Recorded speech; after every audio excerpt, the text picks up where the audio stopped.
Anda masih bersama kami dalam Berita Sulawesi Tengah. Untuk Anda yang baru saja bergabung, kami siapkan kembali 3 berita utama hari ini.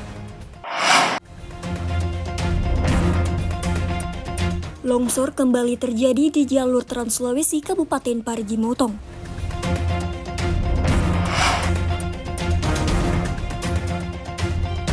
Puluhan personil Satgas Madagoraya menjalani pemeriksaan kesehatan.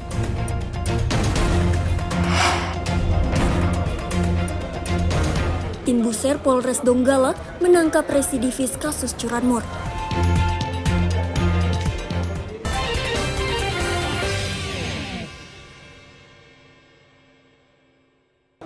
Kepolisian Resor Donggala berhasil menangkap pelaku pencurian sepeda motor di wilayah Donggala.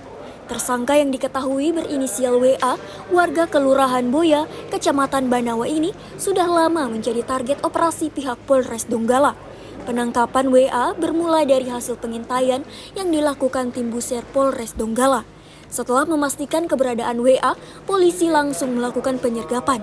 Tersangka pun langsung digelandang ke Mapolres Donggala. Saat diinterogasi polisi, WA mengakui perbuatannya dan telah beraksi di sejumlah tempat di Kabupaten Donggala. Aksi pencurian itu dilakukan sejak tahun 2023 hingga Juli 2024. Tidak hanya di wilayah Donggala, tersangka juga beraksi hingga di wilayah Sulawesi Barat.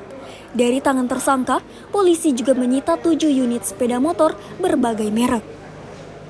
Kita di Desa Pangalasia, tersangka meminta kepada korban, saudara Renaldi, untuk mengantar ke pantai Pulau Pangalasia dengan alasan untuk melihat kapal dan menemui temannya. Kemudian korban membonceng tersangka menuju ke pantai. Setelah sampai di pantai, tersangka meminjam handphone korban lalu berpura-pura menelpon, seakan-akan menghubungi temannya. Kemudian tersangka meminjam motor korban,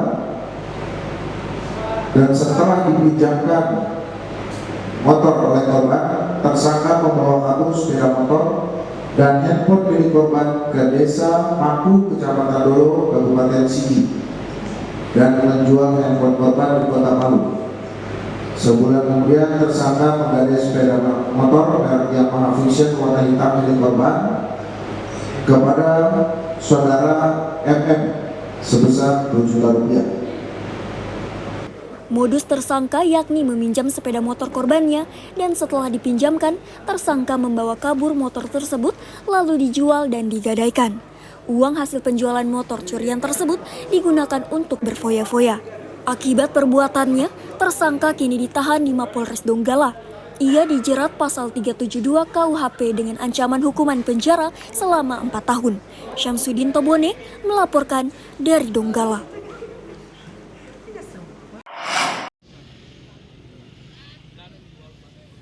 Operasi kepolisian kewilayahan dengan Sandi Zebra Tinombala 2024 memasuki hari kedua. Di Kota Palu, petugas kepolisian menjaring ratusan pengendara, baik roda 2 maupun roda 4 yang melanggar. Data dari Satuan Lalu Lintas Polresta Palu Selasa pagi menyebutkan sebanyak 258 pelanggaran berhasil terjaring. Ada 45 pelanggar yang diberikan tindakan penilangan dan 213 lainnya mendapat teguran. Operasi Zebra Tinombala berlangsung selama 14 hari ini di beberapa titik lokasi rawan kecelakaan dan rawan pelanggaran menjelang pelantikan presiden dan wakil presiden terpilih. Berkaitan pula dengan operasi Mantap Raja demi mensukseskan tahapan pemilihan kepala daerah di Kota Palu. Untuk tema operasi Zebra kali ini kita lebih fokus kepada pelantikan presiden dan wakil presiden. Namun karena ini bersamaan juga dengan operasi OMP, jadi kita juga menghimbau kepada masyarakat, khususnya masyarakat yang akan melaksanakan kampanye, tidak ada yang menggunakan knalpot brong atau bogar atau tidak sesuai dengan spesifikasi. Kemudian kalau mereka mengikuti kampanye pada waktu kegiatan kampanye kepala daerah, tolong gunakan helm yang menggunakan kendaraan roda 2. Langsung ditilang, karena ini operasi Zebra, kita langsung melakukan tindakan terhadap pelanggar kendaraan yang masyarakat yang melanggar lalu lintas. Sasaran penindakan operasi zebra yakni 10 prioritas penindakan pelanggaran. Di antaranya berkendara di bawah umur dan tidak memiliki SIM, melawan arus, berkendara di bawah pengaruh alkohol, serta menggunakan telepon saat mengemudi. Selanjutnya, pengendara yang tidak mengenakan helm SNI, tak menggunakan sabuk pengaman, menerobos lampu merah, menggunakan knalpot brong, serta menggunakan lampu isyarat bagi kendaraan pribadi.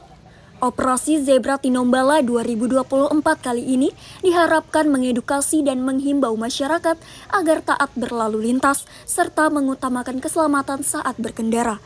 Syahrul Cahya melaporkan dari Palu.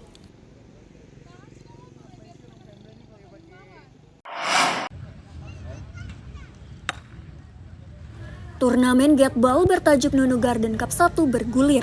Nunu Garden Cup 1 2024 ini digelar di lapangan Gatball, Kelurahan Nunu, Kecamatan Tatanga, Kota Palu. Ajang olahraga Gatball kali ini mempertandingkan 2 kategori, yakni kategori double bebas dan triple bebas. Laga perdana pertandingan penyisihan kategori triple bebas berlangsung seru. Perhelatan Gatball ini sedikitnya diikuti 30 tim kategori double bebas dan 28 tim kategori triple bebas antar atlet se-Sulawesi Tengah. Ajang ini menjadi turnamen Gatball perdana yang digelar klub Nunu Garden dengan tujuan mempererat silaturahmi antar atlet.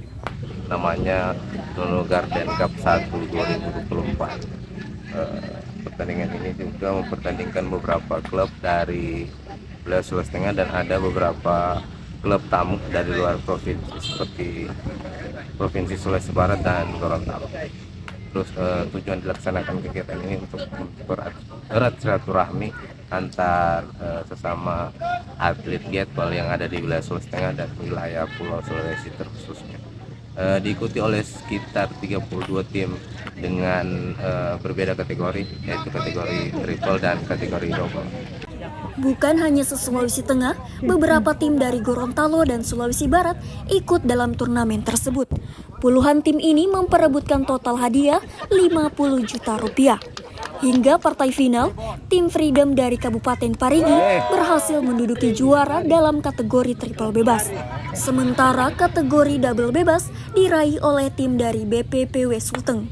Ajang ini juga menjadi wadah menjaring bibit atlet potensial asal Sulawesi Tengah. Syahrul Cahya melaporkan dari Palu. Informasi tadi mengakhiri jumpa kita dalam Berita Sulawesi Tengah. Atas nama rekan kerja yang bertugas, saya Angel Risma mengucapkan terima kasih atas kebersamaan Anda. Selamat beraktivitas dan sampai jumpa. Tabe Songgom Puasi.